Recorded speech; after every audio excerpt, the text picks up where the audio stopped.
السلام علیکم ورحمۃ اللہ وبرکاتہ ویورز، آئی ہوپ کہ آپ لوگ بالکل بخیر و عافیت ہوں گے۔ پاکستان کی موجودہ صورتحال کو لے کر بہت ہی زیادہ پریشانی اور ندامت میں فرق پڑتا ہے کہ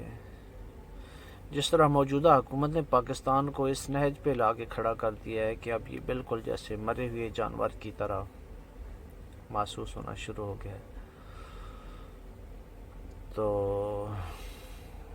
اور اب بھی جو حکومت ہے وہ بالکل اپنی ہٹ دھرمی پہ بضد ہے کہ سب اچھا ہے، ہم اچھا کر لیں گے، آگے جا رہا ہے ملک، وزیر اعظم ہو یا وزیر خزانہ یا جو بھی ان کی وہ پارٹی کے اندر ممبران ہیں سارے کے سارے نا۔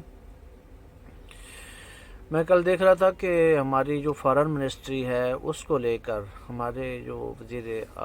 خارجہ ہیں بلاول، اس نے تقریباً 2 ارب روپے کے لگ بھگ خرچہ کیا ہے کہ فارن ٹورز کے اوپر۔ پتہ نہیں اس کا مقصد یا مشن کیا تھا کہ اس نے یا تو کسی پاکستانی کمیونٹی کو یا پاکستانی لوگوں کو یا کوئی جو ایکسپیٹ امپلائیز ہیں یا جو لوگ جاب کرتے ہیں امپلائیز ہیں فارن کنٹریز کے، ان کے اندر کوئی بینیفٹ یا ان کے لیے کوئی کام کیا ہو، کچھ ایسا تو بالکل نہیں ہے۔ میں نے کہیں ان کا کوئی ایسی رپورٹ یا پرفارمنس اس بارے میں نہ دیکھی ہے اور نہ ہی سنی ہے۔ تو اور تو کچھ نہیں، تو اتنا انہوں نے ضرور کیا ہے اس نے، اور اس کا جو باپ ہے وپاری ہے، ظاہر ہے وپاری لوگ تو اپنے خرید و فروخت میں لگے رہتے ہیں، اور تو کچھ نہیں تو پاکستان کے جو ایسیڈز ہیں فارن کنٹری کے اندر ان کو بیچنے میں ضرور انہوں نے اپنا ہاتھ بٹایا ہے اور بڑھ چڑھ کر حصہ لیا ہے، جیسے کہ روز ویلٹ ہوٹل کا آج کل بہت زیادہ ایشو چل رہا ہے، اور مطلب شرم کی بات ہے یار، چیزوں کو بیچنے سے تو کچھ نہیں، مطلب وہ کیا وہ پیسہ جو اگر پہلی بات ہے کہ بکنا ہی نہیں چاہیے، اگر بیچیں گے نا تو وہ سارا پیسہ زرداری کی اکاؤنٹ میں جائے گا، اس کا کوئی ہمارے ساتھ لینا دینے اور نہیں، ہم اس حق میں ہیں کہ اپنے ایسیٹس کو بیچا جائے، ان کو ایکٹیو رکھو، ان کو چلاؤ، بزنس کے لیے ان کو یوز کیا جائے۔ تو مطلب بڑے یہ افسوس کی بات ہے کہ تقریباً 2 ارب روپے جس بندے نے خرچ کیا ہو اور اس نے فائدہ 1 روپے کا بھی نہ پہنچایا ہو۔ مطلب پہلی بات ہے کہ وہ اتنا ان ایکسپرٹ ہے، ایکسپیرینس کچھ نہیں ہے، کوئی اتنا خاص اس میں کوئی ایبلٹی یا نہیں نظر آتی کہ جو وہ وزیر خارجہ بننے کے قابل ہو۔ تو یہ بڑی مدعے کا خیز بات ہے، اور پاکستان اب مزید محتمل نہیں ہو سکتا ہے۔ یہ یہاں پہ کچھ ہر ٹائم پہ شوشے چلے رہتے ہیں، کبھی مریم نواز آ کے اپنا یہاں پہ وہ جادو ٹونا شروع کر دیتی ہے، جلسے جلوس کرنا، شور شرابہ، میڈیا ٹاک، آج کل وہ بھی بالکل نظر نہیں آ رہی، پتہ نہیں اس کو کس چیز کی سرجری ہو رہی ہے اور کہاں پہ ہو رہی ہے، اور وہ کیا کس مشن میں مصروف ہے نا، کوئی بالکل اس کا آتا پتہ نہیں کہ وہ دنیا کی کس کونے میں اور کیا اس کا آج کل مشن چل رہا ہے۔ تو یہ یہاں پہ آتا ہے بوچھال، کبھی جیسے ہواؤں کا رخ ہوتا ہے ٹھنڈی گرم ہونے، تو اسی طرح لوگ بھی ہمارے اور حکمران بھی ایسے ہی ہیں کہ کبھی آیا اور اس قوم کو آگے لگا لیا۔ ہم لوگ عقل مند تو اتنی ہیں نا کہ ہمیں بھیڑ بکریوں کی طرح یہ ٹریٹ کرنے والے لوگ، ان کی بھی کمی نہیں ہے، اور یہ اچھا خاصا تجربہ رکھتے ہیں اور جانتے ہیں، اور انہیں سمجھ ہے اس بات کی کہ یہ پاکستانی نیشن کو کس طرح بھیڑ بکریوں کی طرح چلانا ہے اور ریبڑ بنا کے آگے ہنگنا ہے۔ سب سے بڑی مجھے حیرت اس بات پہ ہوتی ہے کہ جب ہمارے سوشل میڈیا پہ جو بھائی ہیں، پاکستانی بھائی ہیں، وہ ان کو سپورٹ کر رہے ہوتے ہیں موجودہ حکومت کو، کہ کیا حکومت یہ جو ظلم کر رہی ہے یا ملک کو تباہی کے دہانے پہ انہوں نے 8 مہینے کے اندر لا کے کھڑا کر دیا، وہ پھر بھی کہہ رہے ہیں کہ بھائی یہ ٹھیک ہیں۔ وہ یار مان لیا عمران خان کا اور ان کا کوئی مقابلہ نہیں بنتا، اس میں بڑی سی ہمارا عمران خان کے ساتھ کوئی لینا دینا بھی نہیں ہے، نہ ہی ہمیں اس سے کوئی سیلری لیتے ہیں، نہ ہی وہ ہماری کوئی سپورٹ کرتا ہے۔ تو ڈیفینیٹلی یہ بندے جو سوشل میڈیا کے اوپر نواز حکومت کو سپورٹ کر رہے ہیں، یہ بالکل ان کے بینیفیشریز ہیں۔ کس طرح؟ ان کی فیکٹریز کے اندر کام کرنا، ان کے کارخانوں کے اور ملوں کے اندر، یا جن لوگوں کو انہوں نے کہیں پہ جاب لگوائی ہے یا کوئی انہوں نے کسی طرح سپورٹ کری ہے، یہ سارے وہ لوگ ہیں۔ جس طرح نجم سیٹھی ہے، ہر وقت یہ ان کے فیور میں بولتا ہے، اور آج انہوں نے اس وفاداری کا اس کو صلہ دے دیا ہے کہ اسے کیونکہ وہ بہت زیادہ کرکٹ بورڈ کی سمجھ اور سوجھ بوجھ رکھتا تھا، اس وجہ سے اسے یہ دے دیا ہے ڈپارٹمنٹ۔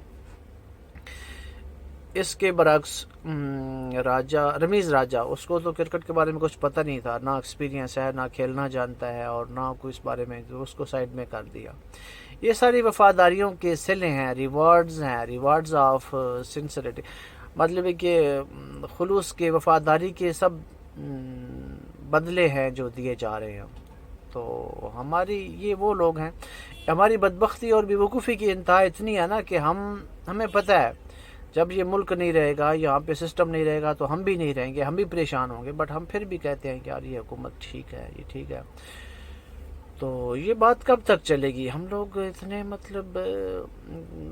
کچھ غلط ہی الفاظ استعمال کیے جائیں تو میرے خیال میں بھی جانا ہوگا۔ اور شام کے ٹائم پہ دیکھتے ہیں نا آپ ٹی وی کے اوپر، وہ وزیر داخلہ قاتل ثناءاللہ جیو پہ آگے بیٹھ بھائی عمران تو جھوٹا آدمی ہے، وہ ایسا ہے، وہ ایسا ہے، اس نے یہ کر دیا، ملک کو تباہ کر دیا، اس نے ہمیں ملک دیا ایسے نہیں ہے، تم نے چھین کر اسے لیا ہے، تم نے چور دروازے سے آئے ہو، یہ کوئی طریقہ نہیں ہے، کہیں پہ یہ آئین میں نہیں لکھا ہوا کہ اس طرح لوگوں کو خرید کر، بولیاں لگا کر قبضہ کر لو ملک کے وسائل کے اوپر، حکومت کے اوپر، ایوان کی حکومت، پارلیمان کے اوپر۔ یہ سب تم لوگوں نے جو اب تمہیں سزا مل رہی ہے، یہ تمہارے کیے کی سزا ہے، بٹ پھر بھی اس کا نقصان آپ کو نہیں ہوگا، اس کا نقصان عوام کو ہوگا۔ کیوں؟ آپ لوگوں کو کوئی پرابلم نہیں ہے، آپ لوگوں کی پراپرٹیز، ایسیٹس، بینک بیلنس، بچے، فیملی سارے فارن کنٹریز میں ہیں۔ تو یہ نقصان اگر ہوگا تو اس پاکستانی عوام کا ہوگا، جو کہ پاکستانی عوام کو سوچنا ہوگا، مطلب اسپیشلی ہماری جو ینگسٹر ہیں، جو پڑھے لکھے نوجوان ہیں، انہیں مطلب کہ کم از کم بول تو سکتے ہیں نا، اپنا احتجاج تو ریکارڈ کروا سکتے ہیں،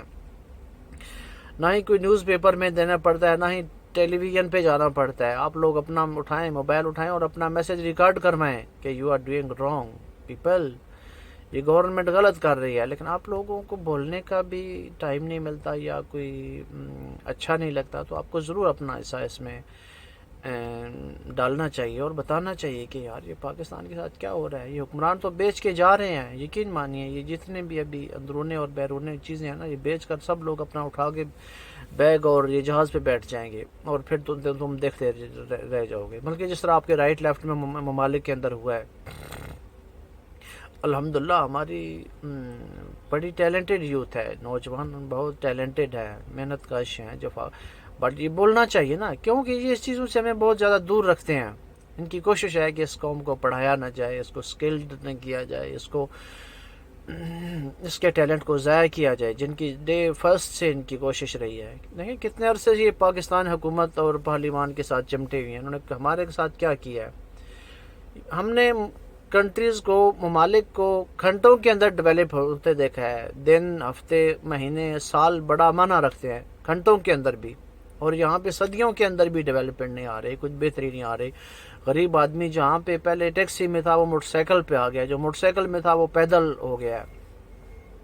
تو اس سے بڑھ کر اور کیا ظلم ہو سکتا ہے؟ تو ہم لوگ کب تک ان کا یہ ستم سہتے رہیں گے؟ ہم کب تک ان کے خلاف نہیں بولیں گے؟ ہمیں تو آخر بولنا ہی پڑے گا میرے بھائیوں۔ ہمیں سوچنا ہوگا کہ یہ پاکستان کو ستیہ ناش کر کے رکھ دیا انہوں نے، اور ہم لوگ جو بالکل مطلب کہ ظلم تو سہتے جا رہے ہیں اور بولتے نہیں ہیں۔ تو تین چیزیں تو آپ بڑی اچھی طریقے سے سمجھ سکتے ہیں نا۔ آپ دیکھیں الیکشن کی وجہ سے انہوں نے الیکشن کا کیا ڈھونگ رچایا ہے، کیا ڈرامہ کیا ہے، میں کہ الیکشن سے بھی بھاگ رہے ہیں، انہیں پتہ ہے کہ سمپل سی باتیں ہیں، عمران خان کے ایک تو دیکھیں جس طرح انہوں نے پاکستان کا حشر کیا، عمران خان اس سے کافی بہتر ہے۔ کس طرح کہ عمران خان کی پاکستان کے اندر کوئی انڈسٹری نہیں ہے، کوئی ملز نہیں ہے، کوئی فیکٹریز نہیں ہے، کوئی اس کی مافیا نہیں ہے، بلکہ مافیا کنٹرولر یا مافیا پریزیڈنٹ وہ نہیں ہے جس طرح یہ سب لوگ ہیں۔ مطلب کسی کا پراپرٹی مافیا ہے، کسی کا بزنس ہے، کسی کا ملز ہے، مطلب کہ ڈیفرنس یہ مافیاز کے سارے مالک ہیں۔ عمران خان کا کوئی پیسہ، کوئی پراپرٹی، ایسیڈز، فائنانس پاکستان سے باہر نہیں ہے، مطلب جو کچھ ہے پاکستان کے اندر ہے، اور وہ بھاگتا بھی نہیں ہے۔ جس طرح ان کو کوئی پیٹ میں درد پڑ جائے، بیماری لگ جائے، پریشانی ہو جائے تو فارن کنٹریز کے اندر چلے جاتے ہیں، وہ اس کا کوئی ایسا بھی ابھی تک ہم نے نہیں ایکشن دیکھا ہے۔ اور اس کے بچے، جس طرح ان کے بچوں کا رہن سہن ہے، اس کے بچے بھی ایسے نہیں ہیں، تو نہ اس نے بچوں نے پاکستان کی کرپشن کے اندر کوئی انوالومنٹ ہوئی ہے، وہ اپنے کام سے ان کی ماں کے ساتھ رہ رہے ہیں اور وہ کر رہے ہیں۔ تو یہ دو فرق ہیں جو ہر بندہ سمجھ سکتا ہے، اور ہم پھر بھی کہتے ہیں کہ وہ یار گھڑی چوری ہے تو مانتے ہیں، سزا دو نا۔ ہم یہ نہیں کہتے عمران خان کو چھوڑ دو اور ان کو سامنے کہتے ہیں سب کو سزا دو۔ شروع کرو زرداری سے، نواز شریف سے، شہباز شریف سے، ان کی جتنی کابینہ ہے، سب لوگ ابھی جو ان کے بینیفیشریز بنے ہیں، یقین مانیے ہم لوگ اتنا یہ ڈیلی بیس پہ ہمارے ملک کے خزانے سے لوٹ کر رہے ہیں، لوٹ مار کر رہے ہیں۔ جس دن اس خزانے سے شام کو پیسے نہیں ملتے، اس دن رات کو یہ بول پڑتے ہیں ٹیلی ویژن کے اوپر کہ بھائی ہمیں تو اس حکومت کا ایسا نہیں رہنا ہے، ہم ان کے ساتھ نہیں چلنے والے۔ یہ اس دن شام کو آگے بول پڑتے ہیں اور ہم لوگ کہتے ہیں کہ بس یہ صحیح ہے۔ یہ ڈیلی بیس پہ اپنا حصہ کلیکٹ کر رہے ہیں ہم سرکاری خزانے سے اور یہ کب تک چلتا رہے گا؟ پاکستانیوں یہ خزانہ ان کا نہیں ہے، یہ آپ کی پاکٹ سے پیسے شام کو نکال کر آپ کے لیے مارکیٹیں تنگ، جاب کے دروازے بند، انڈسٹری بند، نو پاور، نو گیس، نو ادر ریسورس، نو ایکسپورٹ، بس امپورٹ بھی ابھی نہیں ہوگی، کوئی لوگوں کو پیسہ بھی نہیں، پیٹرول بھی نہیں آئے گا، پیٹرول بھی نہیں آئے گا تو پھر آپ لوگوں کا جو پہیہ چلے گا اس کا بھی آپ بہتر سمجھ سکتے ہیں۔ انڈسٹری کو انہوں نے تباہ کر کے رکھ دیا ہے۔ مطلب کہ یہ مجھے وہ زرداری کا بات یاد آتی ہے کہ کہتا تھا کہ ہم پاکستان کو بہتر چلا سکتے ہیں، تو ڈیفینیٹلی کوئی شک نہیں کہ وہ تو بہتر چلا سکتا ہے زرداری، جس طرح وہ اپنے بیٹے کے ساتھ مل کر کرپشن کر کے پیسوں کو باہر لے جانا، وہ اچھے طریقے سے یہ کام کر سکتا ہے، اچھی طرح بولیاں لگا سکتا ہے۔ اب دیکھیں نا مہنگائی کے اندر آئے نا زرداری سامنے آ کے طرح کوئی کرے، میٹنگ کرے، کو لاہور میں جائے، اسلام آباد میں جائے، بھئی ہماری عوام پس رہی ہے، تکلیف میں ہے، ان کا یہ مشن ہے ان لوگوں کو دبا کر اس ملک کے اوپر حکمرانی کرو، ان کا گلا گھونٹ کر، مرتے ہیں تو مرنے دو، ہمیں کوئی استغاثہ نہیں، ہم اس ملک کے حکمران ہیں۔ تو ہم پھر بھی کہتے ہیں کہ بھائی ابھی وہ کیا شیر آ رہا ہے اور شیر پتنی کیا کر رہا ہے، اور پٹھو زندہ ہے، کراچی کے اندر کیا حال ہو رہا ہے۔ تو ہمیں ان حکمرانوں سے کس طرح جان چھڑانی ہوگی، ہمیں سوچنا ہوگا ان کے بارے میں کہ کس طرح ہم اپنی جان ان ظالموں سے چھڑا سکتے ہیں۔ ان کا ایک ایک بندہ بھی، جتنے بھی ان سارے چہرے ہیں نا، یہ کرپشن کے کیا ڈان کہا جائے تو میرے خیال میں غیر مناسب نہیں ہوگا۔ تو میرے بھائیو، ہم سوچو کہ پاکستان کے ساتھ یہ لوگ کیا کھلواڑ کر رہے ہیں، ہمیں کس طرح، یقین مانیے جب ہماری قوم ایک ہو جائے نا، ہم لوگ بالکل ون ڈائریکشن ہو جائیں، ون روڈ میپ ہمارا ہو جائے، تو یہ ایک گھنٹہ بھی پاکستان کے اندر نہیں رہ سکتے۔ بس ہم بٹے ہوئے ہیں، جو یہ چاہتے ہیں، اور جس طرح انہوں نے ہمیں ایک دوسرے کے ساتھ